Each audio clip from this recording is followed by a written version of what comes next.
Economics Awadh classes YouTube channel पे आपका स्वागत है।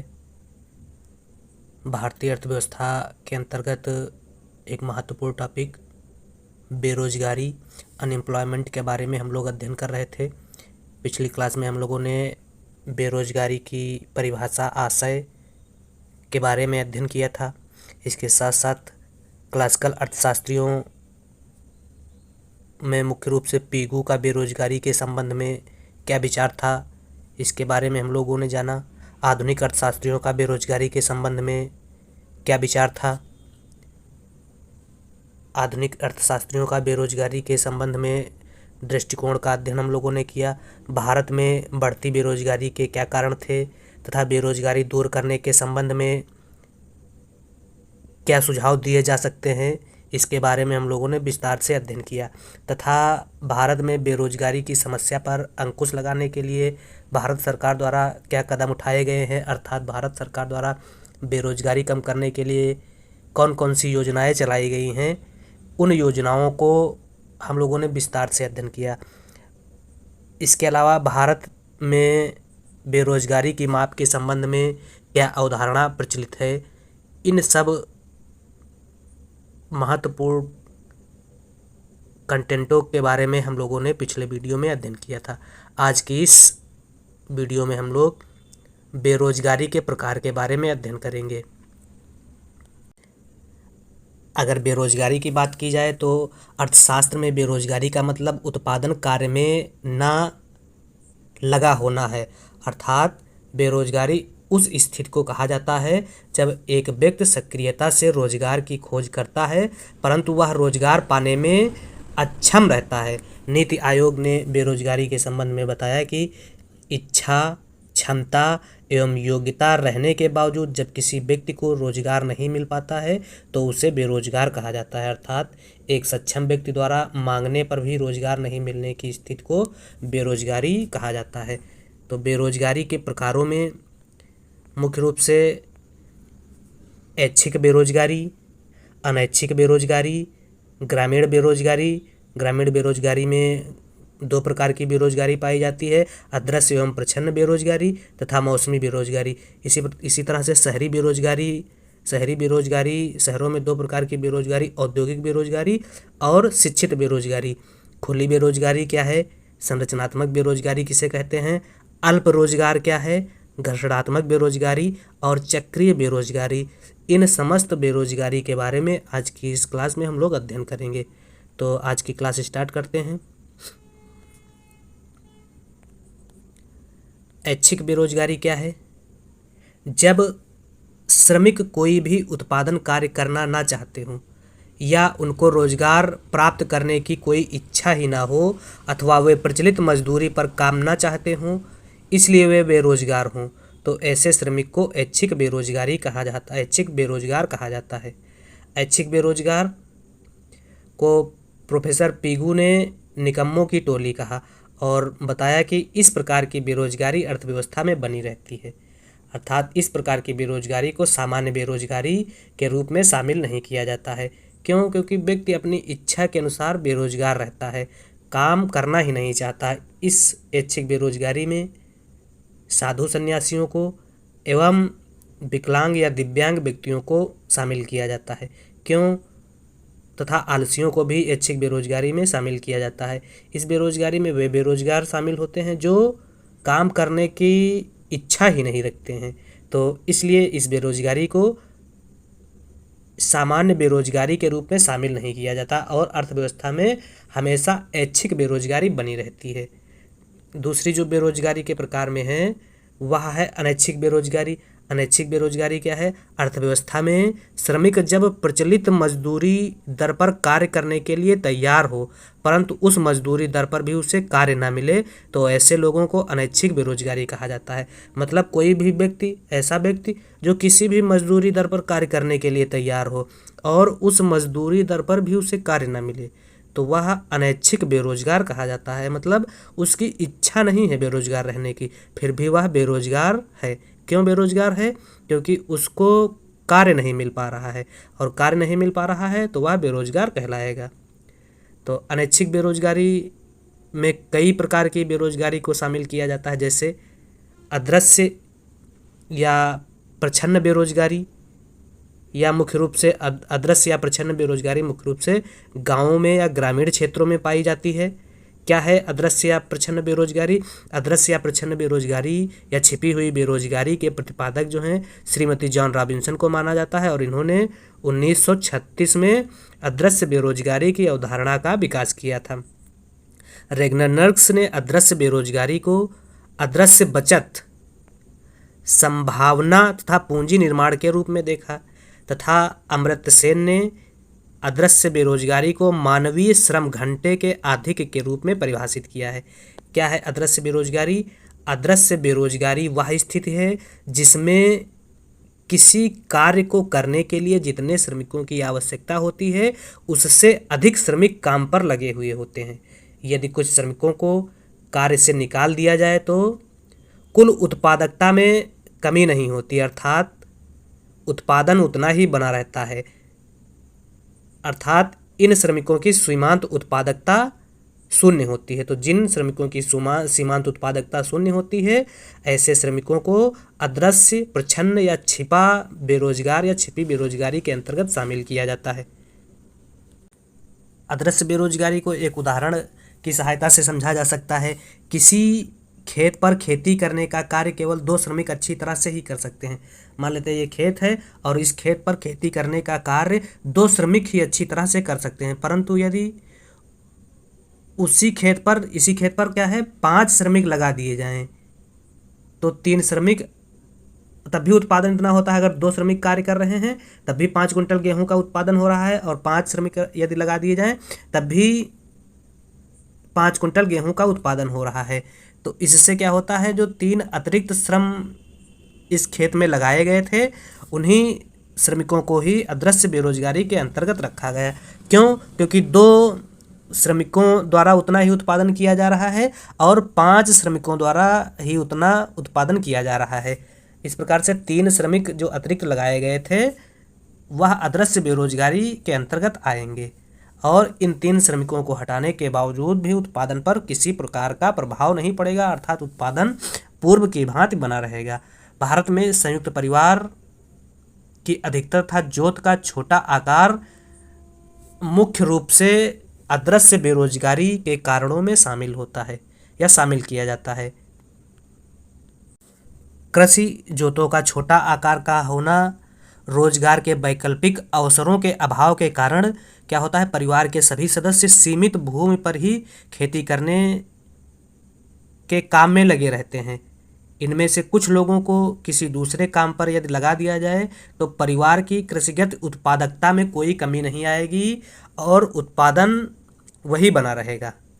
तो इस प्रकार से अदृश्य बेरोजगारी या छिपी हुई बेरोजगारी मुख्य रूप से कृषि में पाई जाती है, और यह क्वेश्चन एग्जाम में पूछा जाता है कि निम्नलिखित में से कौन से ऑप्शन दे देगा 4 और पूछ लेगा कौन सी बेरोजगारी कृषि क्षेत्रों में पाई जाती है। तो छिपी हुई या अदृश्य बेरोजगारी कृषि क्षेत्रों में पाई जाती है। ऐसी बेरोजगारी जिसमें श्रमिकों की सीमांत उत्पादकता क्या होती है, शून्य होती है, उसे क्या कहेंगे, सिंपल भाषा में अदृश्य बेरोजगार कहेंगे। अगली जो बेरोजगारी है वह है मौसमी बेरोजगारी। मौसमी बेरोजगारी भी ग्रामीण क्षेत्रों में पाई जाती है। क्या है, कृषि के मौसमी होने के कारण भारत में कृषि क्षेत्र में मौसमी बेरोजगारी पाई जाती है। कृषि में मौसम के अनुसार फसलें बोई जाती हैं, खाली मौसम में कृषि में कार्य करने वाले किसान बेरोजगार होते हैं। मतलब मुख्य रूप से खेती में समय विशेष के साथ कार्य होता है। जैसे यदि रबी की फसल है तो जब रबी की फसल लगाई और काटी जाती है तब कार्य होता है, खरीफ की फसल जब काटी और लगाई जाती है तब कार्य होता है। इसी प्रकार से जायद की फसल जब लगाई और काटी जाती है तब कार्य होता है। बाकी के समय में किसान क्या होता है, बेरोजगार होता है। अर्थात जब फसल का मौसम होता है तभी खेती में किसान को क्या मिलता है, रोजगार मिलता है, बाकी बेरोजगार रहता है। और ऐसे बेरोजगारी को ही, इसी को ही क्या कहते हैं, मौसमी बेरोजगारी कहा जाता है। या कह सकते हैं कि व्यक्ति मुख्य रूप से जाड़ों में कुछ काम कर लेता है, गर्मी में कुछ काम कर लेता है, और ऋतु के हिसाब से जब उसको रोजगार मिलता है और बाकी वह बेरोजगार रहता है तो उसे क्या कहते हैं, मौसमी बेरोजगारी कहा जाता है।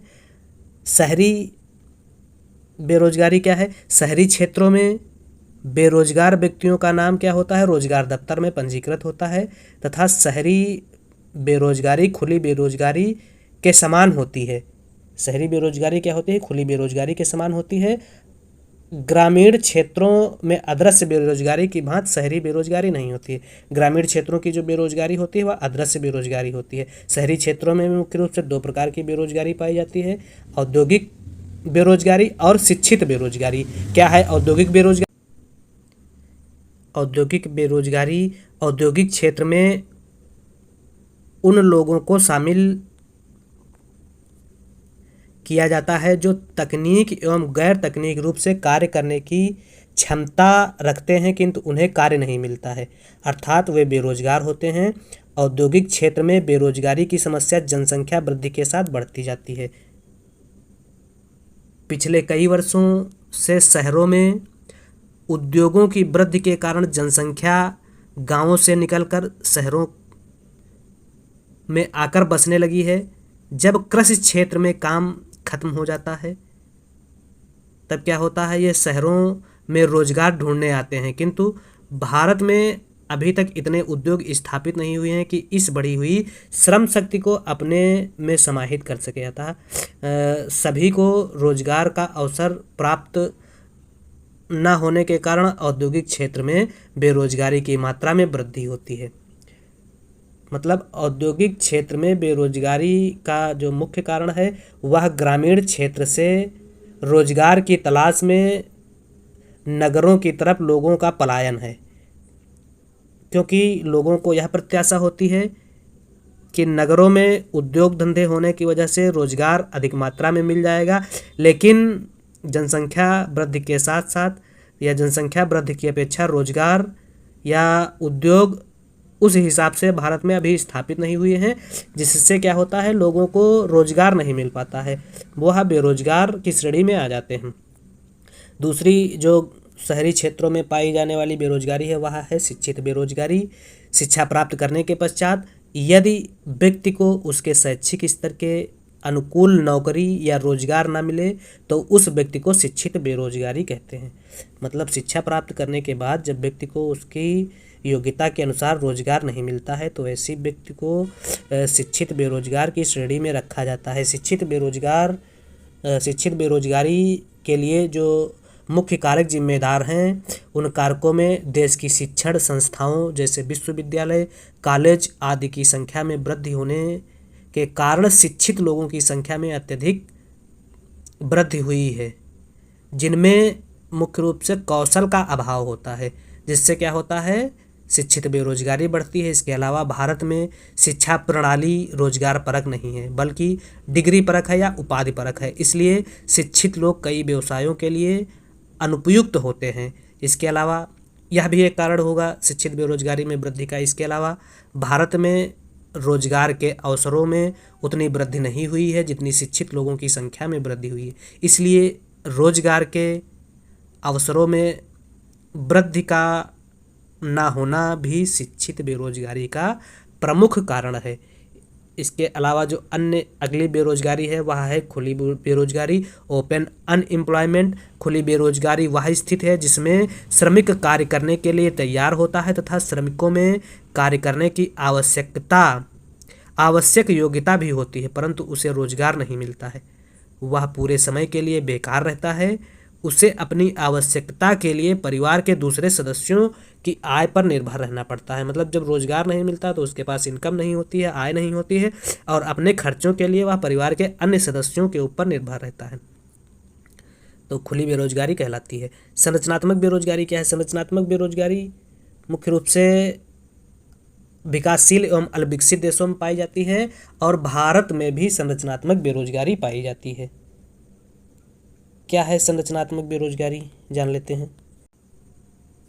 औद्योगिक क्षेत्र में संरचनात्मक परिवर्तन के परिणामस्वरूप उत्पन्न होने वाली बेरोजगारी को संरचनात्मक बेरोजगारी कहते हैं। संरचनात्मक बेरोजगारी दीर्घकालीन प्रकृति की होती है। या क्वेश्चन पूछा जाता है कि कौन सी बेरोजगारी दीर्घकालीन प्रकृति की होती है, तो संरचनात्मक बेरोजगारी दीर्घकालीन प्रकृति की होती है। विकासशील एवं अल्पविकसित देशों में पाई जाने वाली बेरोजगारी संरचनात्मक प्रकृति की होती है।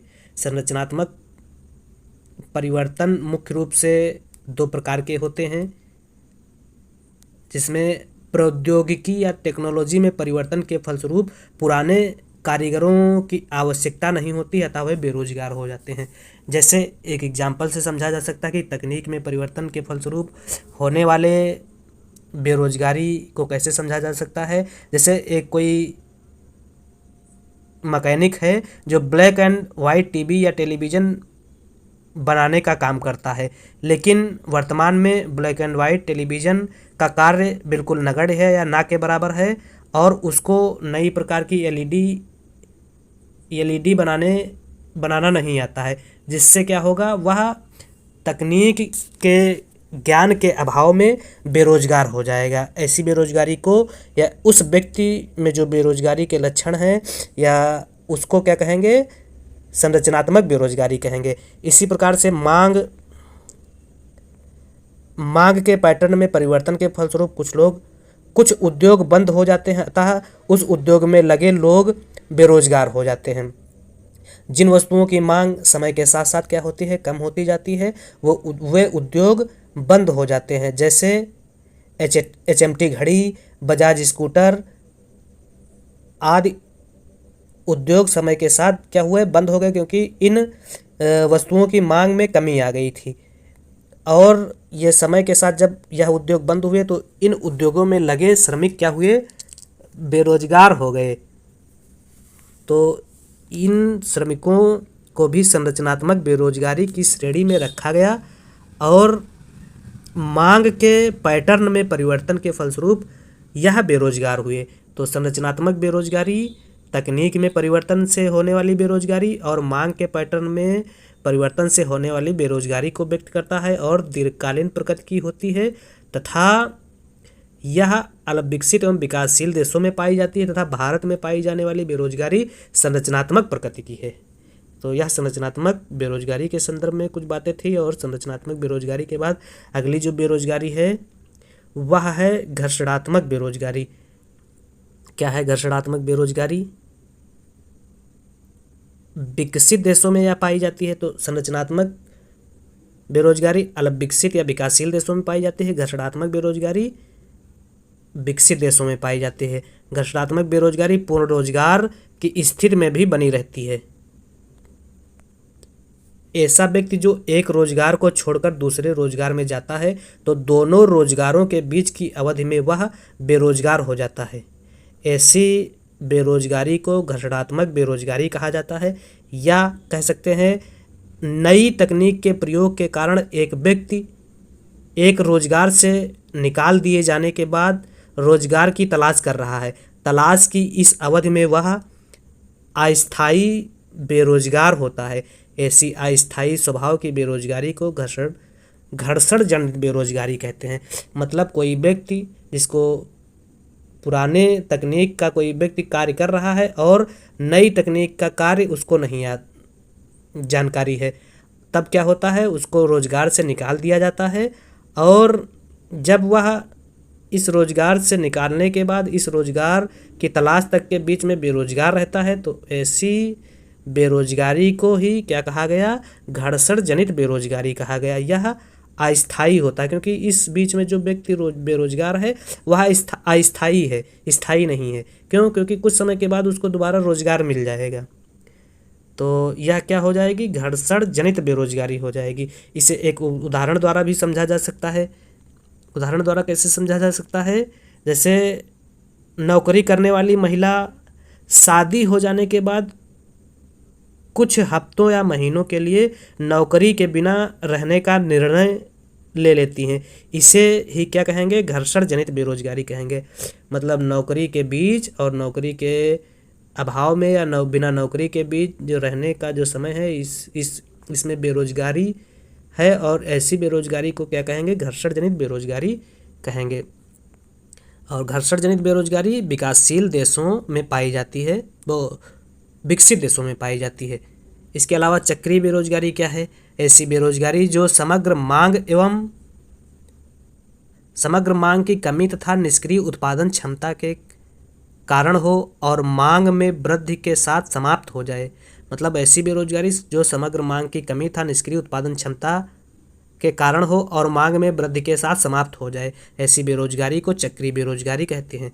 विकसित देशों में पाई जाने वाली बेरोजगारी चक्रीय बेरोजगारी कहलाती है। तो विकसित देशों में किन प्रकार की बेरोजगारी पाई जाती है?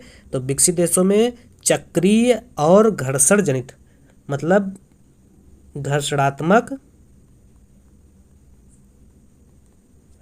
और चक्रीय बेरोजगारी विकसित देशों में पाई जाती है। और विकासशील देशों में संरचनात्मक बेरोजगारी पाई जाती है। इसके अलावा ग्रामीण क्षेत्रों में पाई जाने वाली बेरोजगारी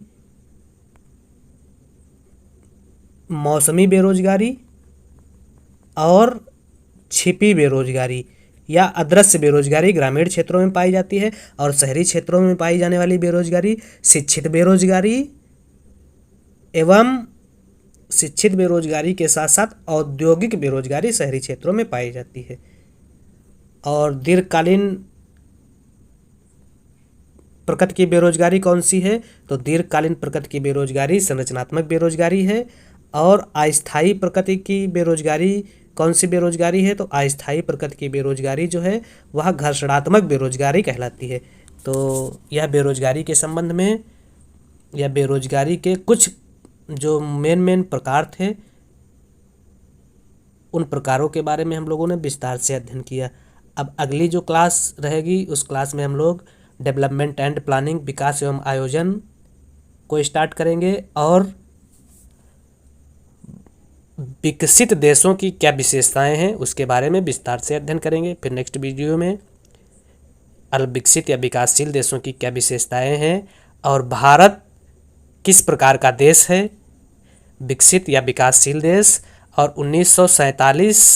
2047 तक भारत को विकसित देश की श्रेणी में लाने का जो संकल्प है उसको प्राप्त करने के लिए क्या प्रयास करना चाहिए, इन सब बिंदुओं के बारे में विस्तार से चर्चा करेंगे।